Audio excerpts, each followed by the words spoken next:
அனைவருக்கும் இனிய வணக்கம். ஈஸி இங்கிலீஷ் ஸ்போக்கன் இங்கிலீஷ் பயிற்சி வகுப்பிற்கு உங்கள் அனைவரையும் அன்போடு வரவேற்கிறேன். இன்றைக்கு நாம் ஒரு புதிய பாடத்தை படிக்க போறோம். அது என்ன என்று சொன்னீங்கன்னா, அட்ஜெக்டிவ்.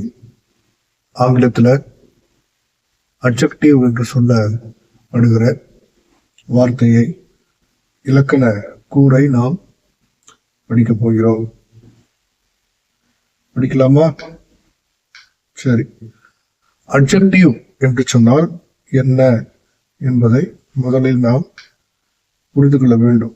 அட்ஜெக்டிவ் என்று சொன்னால் பெயரடை என்று தமிழில் நாம் புரிந்து கொள்ள வேண்டும். பெயரடை, பெயரடை அல்லது உரிச்சொல்.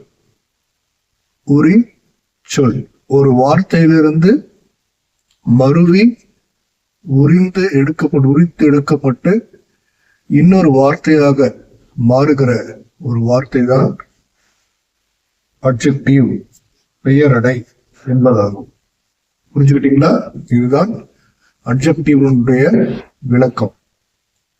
இன்னும் சரியாக புரிந்து கொள்ள வேண்டும் என்று சொன்னால், அட்ஜெக்டிவ் அதாவது இந்த பெயரடை என்னவாக பயன்படுத்தப்படுகிறது, எதற்காக பயன்படுத்தப்படுகிறது என்று சொன்னால், பண்புகளை சொல்லுவதற்கும், அளவுகளை சொல்லுவதற்கும், நிலைகளை சொல்லுவதற்கும் பயன்படுகிற ஒரு வார்த்தை இந்த அட்ஜெக்டிவ் என்பது.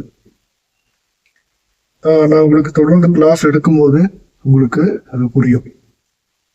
நான் உங்களுக்கு எக்ஸாம்பிள்ஸோட உங்களுக்கு நான் வகுப்புகளை எடுப்பேன். அப்ப நீங்க சரியாய் புரிந்து கொள்ளலாம். புரிஞ்சுக்கிட்டீங்களா? அட்ஜெக்டிவ் பெயரடையினுடைய விளக்கமாவது பண்புகளை, நிலைகளை, எண்ணிக்கைகளை, தரத்தை குறிக்கக்கூடிய ஒரு வார்த்தை தான் அட்ஜெக்டிவ். சரியா? சரி, ஓகே.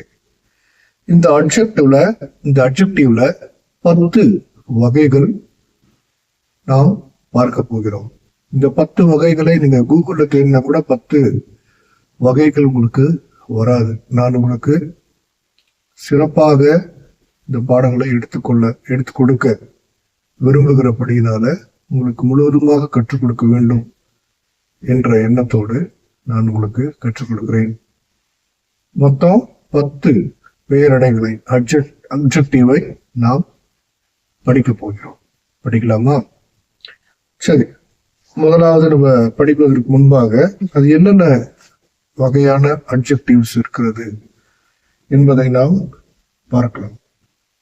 மொத்தம் 10 அட்ஜெக்டிவ்ஸ் இருக்கிறதுன்னு நான் சொன்னேன் இல்லையா? அதுல ஒவ்வொன்றாக நான் உங்களுக்கு இப்போ கற்றுக் கொடுக்கிறேன். முதலாவது adjective of quality. Adjective of quality. Adjective of quality என்று சொன்னால், குவாலிட்டி என்று சொன்னால் என்ன? தரம் இல்லையா? தரம். அந்த தரத்தை சொல்லக்கூடிய வார்த்தைகள் எல்லாமே அட்ஜெக்டிவ்ஸ் தான். புரிஞ்சதா உங்களுக்கு? தரம் என்று சொன்னால் அது மனுஷனையும் குறிக்கும், ஒரு பொருளையும் குறிக்கும். ஒரு தரத்தை பற்றி எங்கெங்கெல்லாம் சொல்லப்படுகிறதோ அது எல்லாமே அட்ஜெக்டிவ் ஆஃப் குவாலிட்டி. அடுத்து அட்ஜெக்டிவ் ஆஃப் குவான்டிட்டி. குவான்டிட்டி என்று சொன்னால் என்ன அர்த்தம்? அளவு. அளவு இல்லையா? நிறை. அளவை சொல்லக்கூடிய, குறிக்கக்கூடிய வார்த்தைகள் எல்லாமே quantitative of adjective. Adjective of quantity. புரிஞ்சுக்கிட்டீங்களா? அட்ஜெக்டிவ் ஆஃப் குவான்டிட்டி என்று சொன்னால் அளவுகளை குறிக்கக்கூடிய வார்த்தை. அடுத்து adjective of number. Adjective of number. Number என்று சொன்னால் என்ன? எண்கள், எண்ணிக்கை, எண்ணிக்கையில வரக்கூடிய வார்த்தைகள் எல்லாமே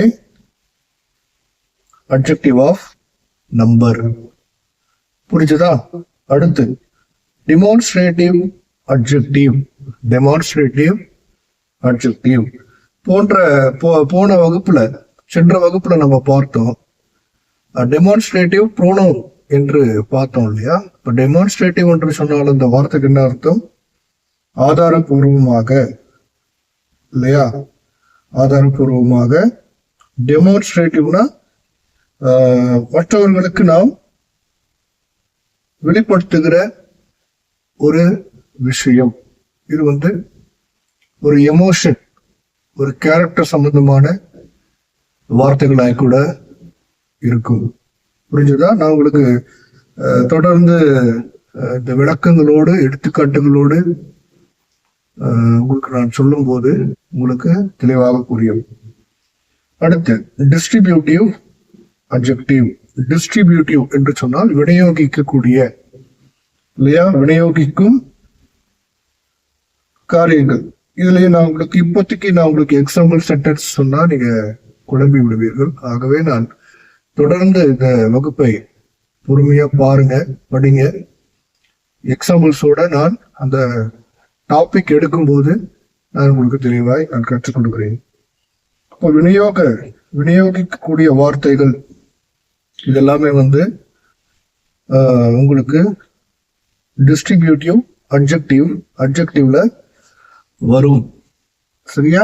புரிஞ்சுக்கிட்டீங்களா? அடுத்து இன்ட்ரோகேட்டிவ் அட்ஜெக்டிவ்.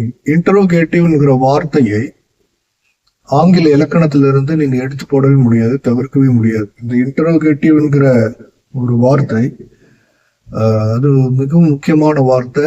அந்த வார்த்தையினால சென்டென்ஸே உங்களுக்கு ஃபார்ம் பண்ண முடியும். இந்த காரியங்களை நான் உங்களுக்கு பாடத்தில் நான் கற்றுக் கொடுக்குறேன். இப்ப இந்த இன்டரோகேட்டிவ் என்று சொன்னால் என்ன? வினா எழுப்புவது, கேள்விக்குள்ளாக்குவது, வினாச்சொல். இதுதான் இன்டரோகேட்டிவ். அப்போ இன்டரோகேட்டிவ் அட்ஜெக்டிவ் என்று சொன்னால் வினா எழுப்பக்கூடிய பெயரடைகள். பெயரடைகள் புரிஞ்சுக்கிட்டீங்களா? பெயரடை அல்லது உரிச்சொல்னு சொன்னாங்க கொடுக்க. புரிஞ்சுக்கிட்டீங்களா? அடுத்து பொசசிவ் அட்ஜெக்டிவ். இந்த வார்த்தையை நம்ம ஏற்கனவே போன பாடத்துல பார்த்தோம், வகுப்புல பார்த்தோம். பொசசிவ் ப்ரோனவுன் பார்த்தோம் இல்லையா? அப்போ பொசசிவ் என்ற வார்த்தை தனக்கு சொந்தமான தன் உரிமை கொண்டாடக்கூடிய வார்த்தைகளை பயன்படுத்தும் போது அந்த இடத்துல அட்ஜெக்டிவ், அந்த வார்த்தை அட்ஜெக்டிவாகவும் அந்த சென்டென்ஸுக்கு ஏற்றாற் போல, வாக்கியத்திற்கு ஏற்றாற் போல செயல்படும். புரிச்சுக்கிட்டீங்களா? அடுத்து எம்பசைசிங் என்று சொன்னால் என்ன? வலியுறுத்தி அழுத்தமாக கூறக்கூடிய வார்த்தைகள் எல்லாம் உங்களுக்கு இந்த எம்பசைசிங் அட்ஜெக்டிவில் பயன்படுத்தப்படுகிறது. வலியுறுத்தி கூறக்கூடிய வார்த்தைகள். அடுத்தபடியாக எக்ஸ்கிளமேட்டரி அட்ஜெக்டிவ். எக்ஸ்கிளமேட்டரி என்று சொன்னால் என்ன? இன்டரோகேட்டிவ் என்று சொன்னால் வினா கேள்வி எழுப்பக்கூடிய வினாக்குறி. எக்ஸ்கிளமேட்டரி என்று சொன்னால் ஆச்சரியக்குறி, ஆச்சரியத்தை ஏற்படுத்துகிற வார்த்தைகள். இந்த பெயரடையில பயன்படுத்துகிற வார்த்தைகள் தான் எக்ஸ்கிளமேட்டரி அட்ஜெக்டிவ். உங்களுக்கு பிறகு வகுப்புல அதற்கான எடுத்துக்காட்டுகளோடு நான் உங்களுக்கு கற்றுக் கொடுக்கிறேன். கடைசியாக ப்ராப்பர் அட்ஜெக்டிவ். ப்ராப்பர் என்று சொன்னால் என்ன? சரியான, முறையான, இயற்கையான. புரிஞ்சுக்கிட்டீங்களா? சரியான, முறையான, இயற்கையான. அப்ப சரியான வார்த்தை, சரியாக பயன்படுத்தக்கூடிய பெயரடைகள், உரிச்சொற்கள் எல்லாமே ப்ராப்பர் அட்ஜெக்டிவ். புரிஞ்சுதா? சரி, இப்போ நான் உங்களுக்கு 10 பெயரடைகள், உரிச்சொற்களை கற்றுக் கொடுத்தேன். 10 அட்ஜெக்டிவை நாம் படிச்சிருக்கிறோம், கற்றுக்கொண்டிருக்கிறோம்.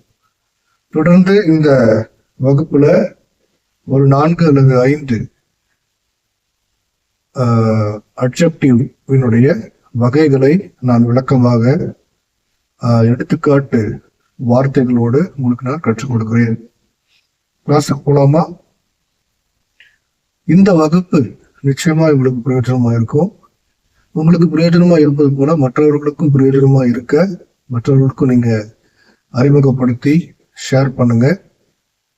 முழு பயிற்சி, முழு வகுப்பு, அதாவது சர்டிபிகேட்டோடு, புக் மெட்டீரியலோடு, பயிற்சியோடு நீங்க படிக்கணும்னு விருப்பப்பட்டீங்கன்னா அட்மிஷன் நடந்து கொண்டிருக்கிறது. நீங்க உடனே டிஸ்கிரிப்ஷன்ல கொடுக்க நம்பருக்கு தொடர்பு கொண்டு நீங்க முழு பயிற்சியில இணைந்து பயன்பெறலாம்.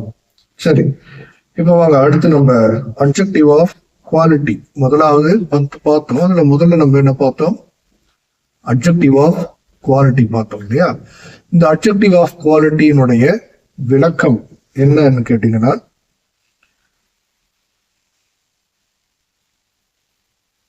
இந்த குவாலிட்டி என்று சொன்னால் தரம் என்று நம்ம ஏற்கனவே சொன்னோம்.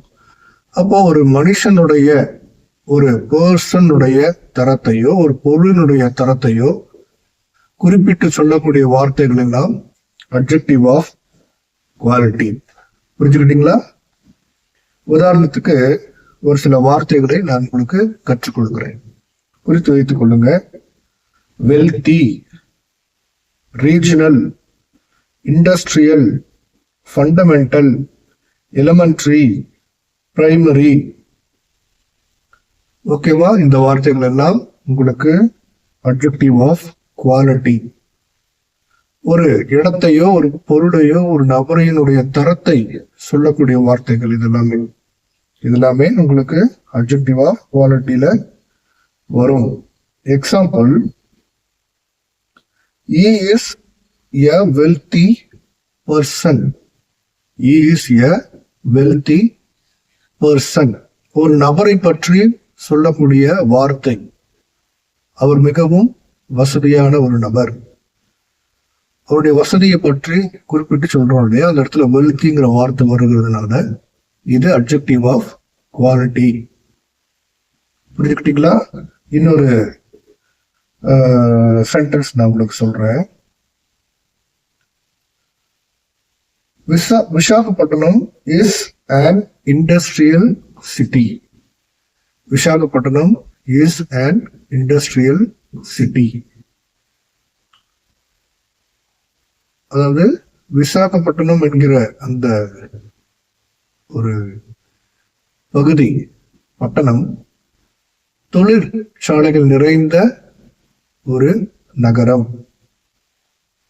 இதுதான் இந்த சென்டென்ஸினுடைய தமிழ் அர்த்தம். அப்போ அந்த இண்டஸ்ட்ரியல் என்று சொல்லப்படுகிற வார்த்தை உங்களுக்கு இங்க அட்ஜெக்டிவாக இந்த சென்டென்ஸ்ல பயன்படுத்தப்படுகிறது. புரிஞ்சுக்கிட்டீங்களா? நல்லா புரிஞ்சுக்கிட்டீங்க. டவுட் ஏதாவது இருந்ததுன்னா உங்களுக்கு கமெண்ட் பாக்ஸ்ல கமெண்ட் பண்ணுங்க. உங்களுக்கு ஒரு சில டவுட்ஸ் நான் கிளியர் பண்ணி கொடுக்குறேன். சரி, அட்ஜெக்டிவ் ஆஃப் குவாலிட்டி முடிஞ்சது. அடுத்து அட்ஜெக்டிவ் ஆஃப் குவான்டிட்டி. இந்த அட்ஜெக்டிவ் ஆஃப் குவான்டிட்டி எதை குறித்து பேசும், எதை பற்றி பேசும் அப்படின்னா, தரம், அளவீடுகள். அளவீடுகளை குவான்டிட்டி என்று சொன்னால் என்ன, அளவு என்று நம்ம பார்த்தோம் இல்லையா? குவான்டிட்டி என்று சொன்னால் அளவு. எனக்கு இத்தனை குவான்டிட்டி, இவ்வளவு பொருட்கள் இருக்கிறது இல்லையா, சொல்லுவோம் இல்லையா? அப்போ எத்தனை குவான்டிட்டி இட்லி சாப்பிடுவீங்க காலையில அப்படின்னு கேட்டீங்கன்னா, ஒரு 4, ஒரு 5 அந்த அளவை சொல்லுவோம். அதுதான் குவான்டிட்டி. ஒரு பிளேட்ல இருக்கிற 4, 5 இட்லி, அதுதான் குவான்டிட்டியை குறிக்கக்கூடிய வார்த்தை. புரிஞ்சதா? அப்போ அந்த அட்ஜெக்டிவ் ஆஃப் குவான்டிட்டி என்று சொன்னால் அளவுகளை குறிக்கக்கூடிய வார்த்தையாக பயன்படுத்தப்படுகிறது. உங்களுக்கு இதுல உதாரணங்கள், ஒரு சில உதாரணங்கள் நான் உங்களுக்கு சொல்லிக் கொடுக்குறேன் பாருங்க. Little, much, enough, no, any, some, great. இப்படியாக ஒரு சில வார்த்தைகள் உங்களுக்கு அட்ஜெக்டிவ் ஆஃப் குவான்டிட்டியை பிரதிபலிக்கும். எக்ஸாம்பிள் உங்களுக்கு சென்டென்ஸா சொல்லணும்னா, my father earned enough money. My father earned enough money. என்னுடைய தகப்பனார் போதுமான பணத்தை சம்பாதித்தார். புரிஞ்சுதா? எனஃப் என்பது அந்த அளவை குறிக்கக்கூடிய வார்த்தையா இருக்கிறதுனால இது அட்ஜெக்டிவ் ஆஃப் குவான்டிட்டியில உங்களுக்கு அடங்கும். புரிஞ்சுக்கிட்டீங்களா? அடுத்து, he showed much courage in the war. He showed much courage in the war. அவர் அந்த போர்க்களத்துல அவருடைய தைரியத்தை அதிகமாய் வெளிப்படுத்தினார். அப்ப இந்த மச்ங்கிற வார்த்தை பயன்படுத்தப்படுகிறதுனால இந்த வாக்கியத்துல உங்களுக்கு அட்ஜெக்டிவ் ஆஃப் குவான்டிட்டி பயன்படுத்தப்படுகிறது. புரிஞ்சுக்கிட்டீங்களா? அடுத்து போலாமா? சரி, அடுத்து அட்ஜெக்டிவ் ஆஃப் நம்பர். நம்பர் என்று சொன்னால் என்ன? எண்கள் என்று ஏற்கனவே நம்ம பார்த்தோம். அப்போ நம்பர் என்று சொல்லக்கூடிய இந்த அட்ஜெக்டிவ் எதை குறிக்கும்னா, எண்ணிக்கையில இருக்கிற பொருளையோ மனிதர்களையோ குறிக்கக்கூடிய வார்த்தை தான் இந்த அட்ஜெக்டிவ் ஆஃப் நம்பர். உதாரணத்துக்கு 5, few, many, most, several இப்படியான வார்த்தைகள் எல்லாம் உங்களுக்கு அட்ஜெக்டிவ் ஆஃப் நம்பர்ல பயன்படுத்தப்படுகிறது. உதாரணத்துக்கு வாக்கியம், I got first class in my BA. I got first class in my BA. நான் என்னுடைய பேச்சுலர் ஆஃப் ஆர்ட்ஸ் இளநிலை பட்ட படிப்பில் முதலாவது வகுப்பில் நான் தேர்ச்சி பெற்றுள்ளேன் அப்படின்னு சொல்றாங்க. புரிஞ்சுக்கிட்டீங்களா? அப்போ இந்த இடத்துல ஃபர்ஸ்ட் என்று என்ற வார்த்தை பயன்படுத்தப்படுகிறது இல்லையா? ஆகவே இது எண்ணிக்கையை குறிக்கிறதுனால அட்ஜெக்டிவ் ஆஃப் நம்பர் என்று அறியப்படுகிறது. புரிந்து கொள்ள வேண்டும். அடுத்து, all students passed in the exam. All students passed in the exam. இந்த பயிற்சி, இந்த தேர்வில் எல்லா மாணவர்களும் தேர்ச்சி பெற்று விட்டார்கள். எல்லாம் என்று சொல்லப்படுகிறதுனால, எண்ணிக்கையை குறிப்பிட்டு சொல்லப்படுகிறதுனால அட்ஜெக்டிவ் ஆஃப் நம்பர் என்று புரிந்து கொள்ள வேண்டும். அடுத்து போலாமா? அடுத்து என்ன பார்த்தோம்? Demonstrative adjective. டெமான்ஸ்ட்ரேட்டிவ் என்று சொன்னால் என்ன? நம்ம ஏற்கனவே பார்த்தோம். விவரித்து சொல்லக்கூடிய, அதாவது விளக்கமாய் சொல்லக்கூடிய வார்த்தை தான் டெமான்ஸ்ட்ரேட்டிவ். அப்போ ஒரு பொருளையோ ஒரு நபரையினுடைய பண்புகளையோ விவரித்து சொல்லும் போது இந்த டெமான்ஸ்ட்ரேட்டிவ் அட்ஜெக்டிவ் பயன்படுத்தப்பட வேண்டும். புரிஞ்சுக்கிட்டீங்களா? பாருங்க, இப்போ அதுக்கான ஒரு சென்டென்ஸ், ஒரு சில வார்த்தைகளை நான் உங்களுக்கு சொல்லுகிறேன். வார்த்தைகள் என்னன்னா, this, that, these, those, such. இதெல்லாமே டெமான்ஸ்ட்ரேட்டிவ் அட்ஜெக்டிவ்னுடைய வார்த்தைகள். எக்ஸாம்பிள்ஸ் உங்களுக்கு, these flowers are lovely. These flowers are lovely. இந்த பூக்கள் மிகவும் அழகா இருக்கிறது. ஓகேவா? அப்போ இந்த தீஸ் என்று சொல்லப்படுகிறதுனால இவைகளை, அந்த பூக்களை, அந்த அழகை நம்ம விவரித்து சொல்றோம் இல்லையா? அதனாலதான் இது டெமான்ஸ்ட்ரேட்டிவ் அட்ஜெக்டிவில் உங்களுக்கு வருகிறது. இன்னொரு sentence, this book is very interesting. This book is very interesting. இந்த புத்தகம் மிகவும் சுவாரஸ்யமா இருக்கிறது. புரிஞ்சுக்கிட்டீங்களா? அந்த புத்தகத்தினுடைய தன்மையை, பண்பை சொல்லுகிறதுனால அந்த வார்த்தை, அந்த சென்டென்ஸ் டெமான்ஸ்ட்ரேட்டிவ் அட்ஜெக்டிவில் பயன்படுத்தப்படுகிறது. புரிஞ்சுக்கிட்டீங்களா? அடுத்து போலாமா? சரி, கடைசியாக 5வது தலைப்பை நாம் பார்த்து இந்த வகுப்பை நிறைவு செய்ய போறோம். அடுத்த பகுதியில மீதி இருக்கிற 5 அட்ஜெக்டிவ்ஸை நாம் படிக்க போறோம். சரி, கடைசியாக டிஸ்ட்ரிபியூட்டிவ் அட்ஜெக்டிவ். டிஸ்ட்ரிபியூட்டிவ் என்று சொன்னால் ஏற்கனவே நம்ம வார்த்தை விநியோகிக்கக்கூடிய வார்த்தையை குறிக்கக்கூடிய வார்த்தை தான் இந்த டிஸ்ட்ரிபியூட்டிவ். அப்போ இந்த டிஸ்ட்ரிபியூட்டிவ் வார்த்தை எங்க பயன்படுத்தப்படும்னா, ஒரு நபரிடமும் நபரை குறித்து சொல்லும் போது பயன்படும், ஒரு பொருளை குறித்து சொல்லும் போதும் இந்த டிஸ்ட்ரிபியூட்டிவ் அட்ஜெக்டிவ் பயன்படும். உதாரணத்துக்கு வார்த்தைகள் உங்களுக்கு ஈச், எவ்ரி, எனி, நன், போத். ஓகேவா? இந்த வார்த்தைகள் எல்லாம் உங்களுக்கு டிஸ்ட்ரிபியூட்டிவ் அட்ஜெக்டிவ் பயன்படுத்தப்படும். ஒரு சில 2 எக்ஸாம்பிள் உங்களுக்கு நான் கொடுக்கிறேன். Every citizen should love his motherland. Every citizen should love his motherland. ஓகேவா? அப்போ இந்த இடத்துல என்ன சொல்லப்பட்டிருக்கிறது, ஒரு நபர், அதாவது ஒரு பிரஜை, ஒரு நாட்டினுடைய பிரஜை அவருடைய நாட்டை, தாய் நாட்டை நேசிக்க வேண்டும் இல்லையா? அப்ப இந்த இடத்துல எவ்ரிங்கிற வார்த்தை நமக்கு டிஸ்ட்ரிபியூட்டிவ் அட்ஜெக்டிவாக பயன்படுத்தப்பட்டு இருக்கிறது. புரிஞ்சுக்கிட்டீங்களா? அடுத்து இன்னொரு வார்த்தை நாம் படித்து நம்ம என்ன பண்ண போறோம், இந்த வகுப்பை நாம் நிறைவு செய்ய போறோம். Each boy was awarded a diploma. Each boy was awarded a diploma. ஒவ்வொரு மாணவனும், ஒவ்வொரு சிறு பிள்ளையும், சிறு மகனும், அதாவது ஆண் பிள்ளையும் டிப்ளமா என்கிற அந்த பரிசை, அந்த டிப்ளமா என்கிற அவார்டை வாங்கினார்கள்.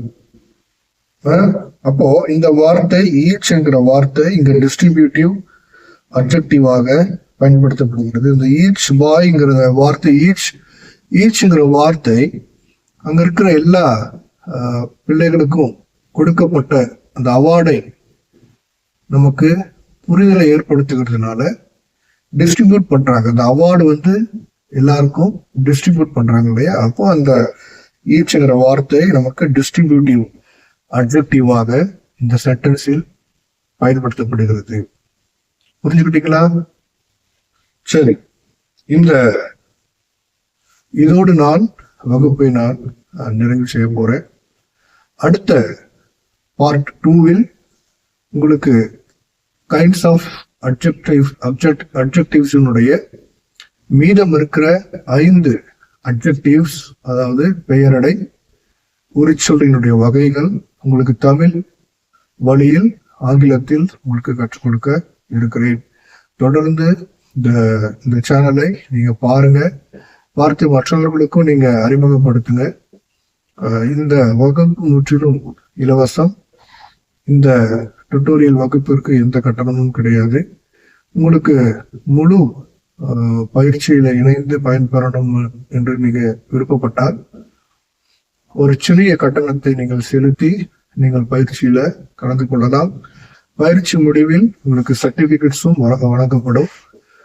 அந்த சர்டிபிகேட்ஸ் வைத்து நீங்க பயன்படுத்தி கொள்ளலாம். மற்றவர்களுக்கு அறிமுகப்படுத்துங்க. மேலும் விவரங்களுக்கு டிஸ்கிரிப்ஷன்ல இருக்கிற அந்த எண்ணை, வாட்ஸ்அப் எண்ணை நீங்கள் தொடர்பு கொண்டு எங்களோடு நீங்கள் மற்ற விவரங்களை அறிந்து கொள்ளலாம். நிச்சயமா இந்த வகுப்பு உங்களுக்கு பிரயோஜனமாக இருக்கும் என்று நான் நம்புறேன். பார்த்தமைக்கு நன்றி, வாழ்த்துக்கள், வணக்கங்கள்.